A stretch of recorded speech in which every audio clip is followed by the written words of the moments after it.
Assalamualaikum warahmatullahi wabarakatuh. Halo semuanya, perkenalkan nama saya Yaya Munawaro dengan NIM 61201230482. Saya dari Prodi Manajemen semester 5 RA12. Dibuatnya video kali ini adalah untuk memenuhi salah satu tugas UTS di mata kuliah Manajemen Sumber Daya Manusia yang diampu oleh Bapak Asep Rafiuddin SEMM. Dan di sini juga saya mengambil judulnya yaitu Perencanaan Sumber Daya Manusia. Jadi kita langsung saja ke pembahasan. Yang pertama yaitu ada definisi perencanaan sumber daya manusia. Yang kedua, pentingnya perencanaan sumber daya manusia, fungsi perencanaan sumber daya manusia. Yang keempat, perencanaan sumber daya manusia. Dan yang kelima ada manfaat, langkah-langkah, dan tantangan perencanaan sumber daya manusia. Definisi perencanaan sumber daya manusia. Sumber daya manusia atau yang lebih sering disingkat dengan SDM didefinisikan sebagai setiap individu yang bekerja secara produktif untuk menggerakkan organisasi, perusahaan, dan berfungsi sebagai aset organisasi atau perusahaan tersebut. Menurut Eric Vetter dalam Jackson E. Schooler 1990 dan Schooler E. Walker 1990 mendefinisikan perencanaan SDM atau Human Resource Planning sebagai proses di mana manajemen menetapkan sebagai organisasi seharusnya bergerak dari keadaan SDM sekarang ini menuju posisi SDM yang diinginkan di masa depan. Dari konsep tersebut, perencanaan sumber daya manusia dipandang sebagai proses linear dengan menggunakan data dan proses masa lalu atau short term sebagai pedoman perencanaan di masa depan atau long term. Lebih lanjut, menurut Schooler and Walker 1990 menyebutkan bahwa perencanaan sumber daya manusia meliputi 5 tahapan, yaitu yang pertama, mengidentifikasi tujuan. Yang kedua, peramalan keperluan atau syarat dasar sumber daya manusia. Yang ketiga, menilai keahlian yang telah dimiliki dan karakteristik penawaran internal lainnya. Yang keempat, menentukan kebutuhan utama sumber daya manusia. Dan yang kelima, mengembangkan rencana aktivitas kegiatan dan program untuk memastikan penempatan orang-orang yang tepat di tempat yang tepat. Meskipun sudah direncanakan dengan baik, namun seringkali masih terdapat kesenjangan antara perencanaan sumber daya manusia dalam pengembangan dan implementasi strategi sumber daya manusia. Kesenjangan ini dapat terjadi karena adanya perubahan yang luas dalam perdagangan dunia dan meningkatnya persaingan, regulasi serta teknologi yang baru. Prioritas kebijakan dari strategi bergantung pada kepentingan sekelompok yang mempunyai otoritas, sehingga perencanaan berbeda dengan pelaksanaan. Selain itu juga dipengaruhi oleh faktor-faktor yang berhubungan dengan sifat manajemen, keahlian dan kemampuan manajer yang memiliki referensi dan mengadaptasi pragmatis melebihi konseptualisasi. Pentingnya perencanaan sumber daya manusia. Mengapa sih perencanaan sumber daya manusia itu penting? Yang pertama itu untuk mengurangi turnover karyawan yang merugikan. Yang kedua untuk meningkatkan produktivitas dan efisien organisasi. Yang ketiga itu untuk memastikan ketersediaan talenta untuk posisi yang kritis. Yang keempat itu untuk mengalokasikan sumber daya dengan optimal, dan yang terakhir ada mendukung pertumbuhan bisnis berkelanjutan. Fungsi perencanaan sumber daya manusia. Fungsi yang pertama yaitu bisa membantu Departemen SDM dalam mengantisipasi kebutuhan jumlah dan kualitas tenaga kerja di kemudian hari. Akan sangat terbantu untuk tenaga kerja yang sifatnya berubah-ubah seperti dalam struktur organisasi proyek. Yang kedua, perencanaan sumber daya manusia juga bermanfaat dalam membantu HRD agar bisa bekerja proaktif untuk menemukan kandidat pekerja yang sesuai dengan posisi pekerjaannya.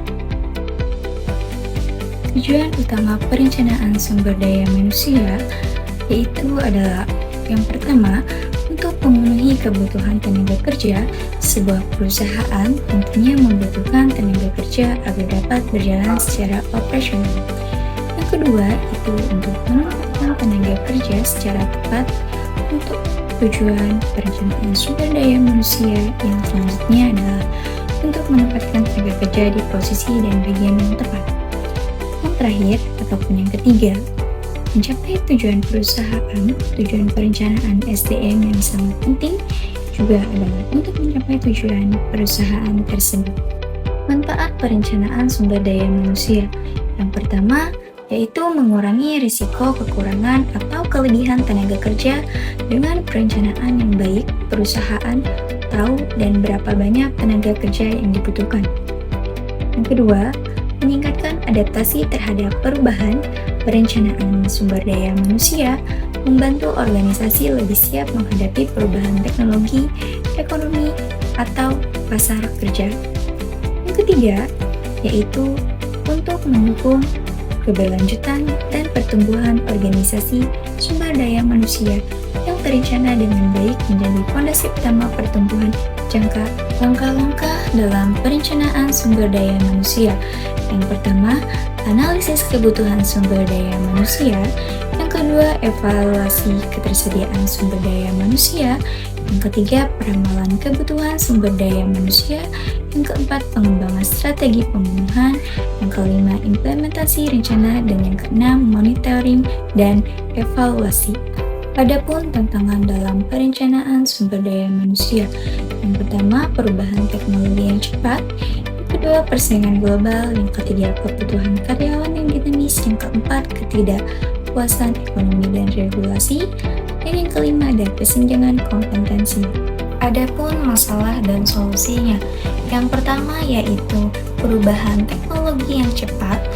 Masalahnya, munculnya otomatisasi kecerdasan buatan AI mengubah keterampilan sehingga banyak pekerja yang hilang, sementara pekerjaan baru butuh skill digital. Dan solusinya yaitu adalah perusahaan harus rutin melakukan pelatihan ulang atau reskilling dan meningkatkan keterampilan nyaman dan kesempatan atau bisa disebut dengan upskilling. Dan yang kedua ada persaingan global, di mana masalahnya terdapat pada talenta terbaik bisa bekerja di mana saja atau persaingan internasional, sehingga perusahaan lokal bisa kehilangan sumber daya manusia yang unggul. Solusinya, tawarkan kompensasi menarik, lingkungan kerja yang nyaman, dan kesempatan yang berkembang. Yang ketiga, kebutuhan karyawan yang dinamis. Masalahnya, generasi muda atau milenial dan Gen Z lebih peduli pada fleksibilitas dan makna kerja, bukan hanya gaji. Solusinya, ciptakan work-life balance, peluang karir yang bermakna, dan jam kerja yang fleksibel. Dan yang keempat, ada ketidakpastian ekonomi dan regulasi. Masalahnya, perubahan kebijakan pemerintah atau kondisi ekonomi memalungi kebutuhan tenaga kerja. Solusinya, buat rencana sumber daya manusia yang fleksibel dan antisipasi skenario pertumbuhan ekonomi saat ini. Dan yang terakhir ada kesenjangan kompetensi yang terdapat pada masalah sulit menemukan calon yang sesuai dengan kebutuhan jabatan, terutama di bidang teknis. Dan solusinya, fokus pada perkembangan sumber daya manusia internal dan program pelatihan jangka panjang. Kesimpulannya, perencanaan sumber daya manusia merupakan langkah penting untuk memastikan perusahaan memiliki tenaga kerja yang sesuai dengan kebutuhan, baik dari segi jumlah maupun kualitas. Melalui perencanaan yang baik, perusahaan dapat menempatkan karyawan pada posisi yang tepat, meningkatkan produktivitas, serta mencapai tujuan organisasi secara efektif. Mungkin hanya itu saja yang dapat saya sampaikan. Kurang lebihnya mohon maaf. Wassalamualaikum warahmatullahi wabarakatuh.